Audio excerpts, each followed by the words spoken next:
नमस्कार मंडळी, welcome back to my channel. मी शिवानी तुम्हा सगळ्यांचं स्वाद किचन ह्या यूट्यूब चॅनलवर अगदी मनापासून स्वागत करते. तर आज ना आपण अख्खा मसूरपासून केलेली एका वेगळ्या पद्धतीनं भाजी बघतोय.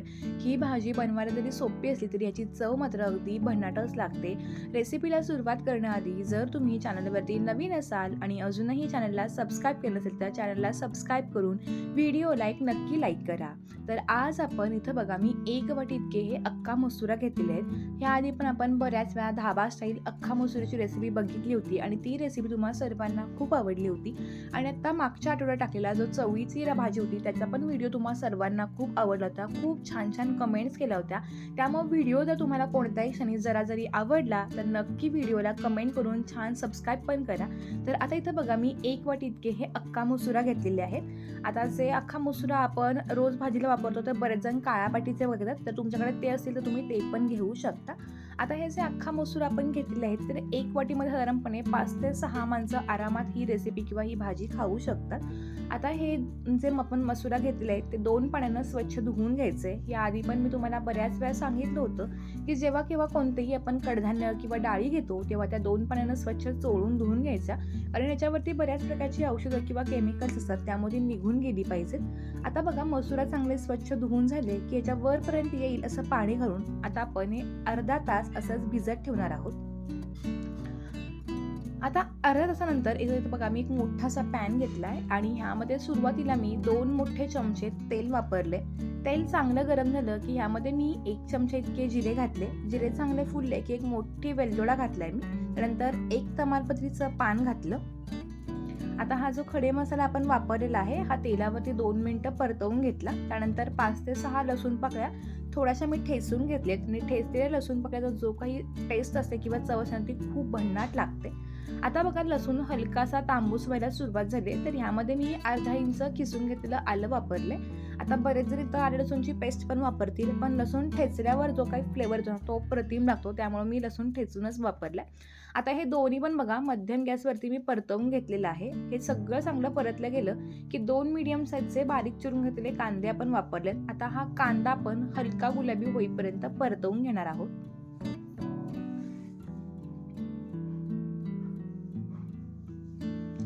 कांदा तुम्ही बघू शकताय बऱ्यापैकी असा ट्रान्सपरंट झालेला आहे.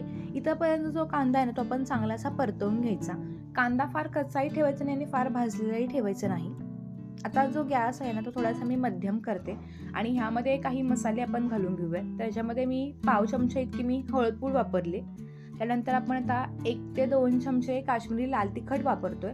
तर काश्मीरी लाल तिखटमुळं काय होतं, ह्याला रंगही खूप छान येतो आणि ह्याची चव पण छान लागते. तर तुमच्याकडे जर नसेल तुम्ही ते कांदा लसूण चटणी पण वापरू शकता.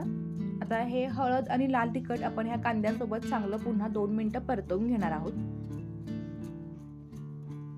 अख्खा मसूरमध्ये ना कांद्याचा वापर थोडा भरपूर केलेला की त्याला चव खूप छान येते. आता हा कांदा परतला गेला की ह्यामध्ये मी 1 मीडियम साईजचा टोमॅटो बारीक चिरून घेतला होता तर तो वापरलाय. टोमॅटो पण कांद्यासोबत चांगलासा भाजून घ्यायचा. आता आपण जे लाल तिखट आणि हळद होतं ते आपण कांदा भाजल्यावर घातलं जेणेकरून चांगला रंग यावा आणि त्यानंतर टोमॅटो घातला.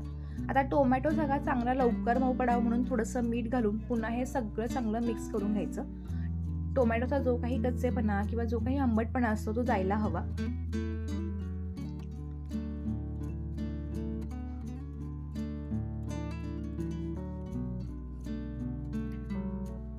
आता बघा हे दोन्ही पण मी सगळं चांगलं असं परतवून घेतलेलं आहे. टोमॅटो पण बघा बऱ्यापैकी मऊ पडलेला आहे. टोमॅटोचा जर आंबटपणा आहे असं राहिलं ना तर भाजीला थोडीशी आंबूस चव येते. तसं होऊ नये म्हणून नेहमी टोमॅटो चांगला भाजून घेणार आहोत. आता यामध्ये जे आपण अर्धा चमचा मी धनेपूड वापरलेली आहे. धनेपूड जर तुमच्याकडे नसेल ना तुम्ही याच्यामध्ये गरम मसाला पण वापरू शकता.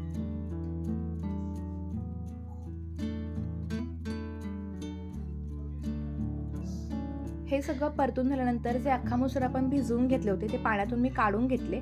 आता अर्धा तासामध्ये बघा ते चांगले असे थोडेसे भिजले गेलेले आहेत. जर तुम्ही डायरेक्ट हे करायला गेलं ना तर ते पटकन शिजत नाहीत, त्यामुळे ते भिजत ठेवले ना की लवकर शिजतात. आता हे अख्खा मसूर आपण गॅस मोठा करून हा कांदा टोमॅटो आणि काही मसाल्यांसोबत एक 2 ते 3 मिनिटं भाजून घेणार आहोत. अख्खा मसूरमध्ये जे काही पाणी नाही ते थोडंसं कमी व्हायला पाहिजे किंवा अख्खा मसूर थोडा कोरडा व्हायला पाहिजे. इथंपर्यंत आता आपण हा परतवून घेणार आहोत. जेव्हा अख्खा मसूर असा आपण कांदा आणि टोमॅटोसोबत परततो ना तेव्हा त्याची जी काही चव असते किंवा जो काही सुगंध ना तो अप्रतिम लागतो भाजीला. धाब्यावरती पण बऱ्यापैकी अशाच पद्धतीने ही रेसिपी केली जाते आणि त्यामुळे त्याची रेसिपी खाताना खूप टेस्टी लागतं. आता हा जो अख्खा मसूर आहे ना बघा, हा कांदा टोमॅटोसोबत मी चांगलासा परतवून घेतलेला आहे. ह्यामध्ये आता आपण चवीनुसार मीठ घालूयात. आता लक्षात ठेवा, आपण टोमॅटो भाजताना आपण बऱ्यापैकी मीठ घातलं होतं, त्यामुळं अंदाज घेऊन मीठ घालायचं. कारण मीठ जर जास्त झालं तर भाजीची चव पूर्णपणे बिघडण्याची शक्यता असते. तुम्ही जर चॅनलवरती नवीन असाल आणि अजूनही चॅनलला सबस्क्राईब केलं नसेल तर प्लीज चॅनलला सबस्क्राईब करून त्यावरील बेल बटनला क्लिक करायला पण विसरू नका, जेणेकरून माझे असे छान व्हिडिओज आहे त्याचे नोटिफिकेशन तुम्हाला लगेचच तुमच्यावरती बघायला मिळेल. आता मसुरा चांगला परतून झाला आहे, तर आता हा जो गॅस आहे तो बंद करून घ्यायचा आणि हा अख्खा मसूर आता आपण कुकरला शिजवतोय. तुम्ही हा वर पण शिजवू शकता, पण वर शिजायला अख्खा मसुरा खूप वेळ लागतो. त्यामुळे इथंपर्यंत जी प्रोसेस होती ती आपण पॅनमध्ये करून घेतली आणि इथं पुढची जी प्रोसेस आहे ती आपण कुकरमध्ये करतोय.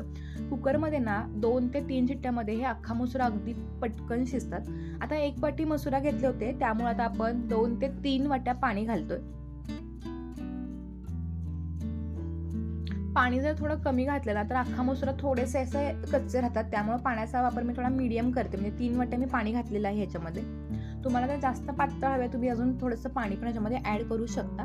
आता हे सगळं बघा मी चांगलंसं मिक्स करून घेतलं. आता कुकरला झाकण लावणार आहोत आणि त्यानंतर मध्यम गॅसच्या आचेवरती आपण 2 ते 3 शिट्ट्या काढून घेतोय. 3 शिट्ट्यामध्ये ना अख्खा मसुरा अगदी परफेक्ट होतो, त्यामुळे 3 शिट्ट्यात आता बघा माझा कुकर मस्त झालाय. छान थंड झाल्यानंतर मी याचं झाकण काढून घेतलं. तुम्ही बघू शकता याचा जो सुगंध आहे ना तो अप्रतिम घरभर पसरलाय.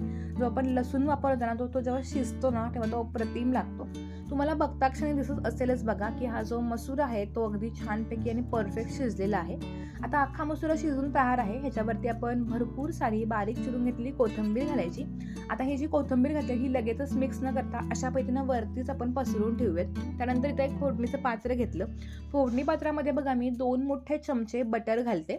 आता बटर नसेल तुम्ही तर तुपाचा पण वापर करू शकता, पण फोडणी देताना मात्र नक्कीच बटर किंवा तुपाचा ह्या दोन्हीपैकी एकाचा वापर करा. त्यामध्ये 2 लाल सुक्या मिरच्या घातल्यात मी.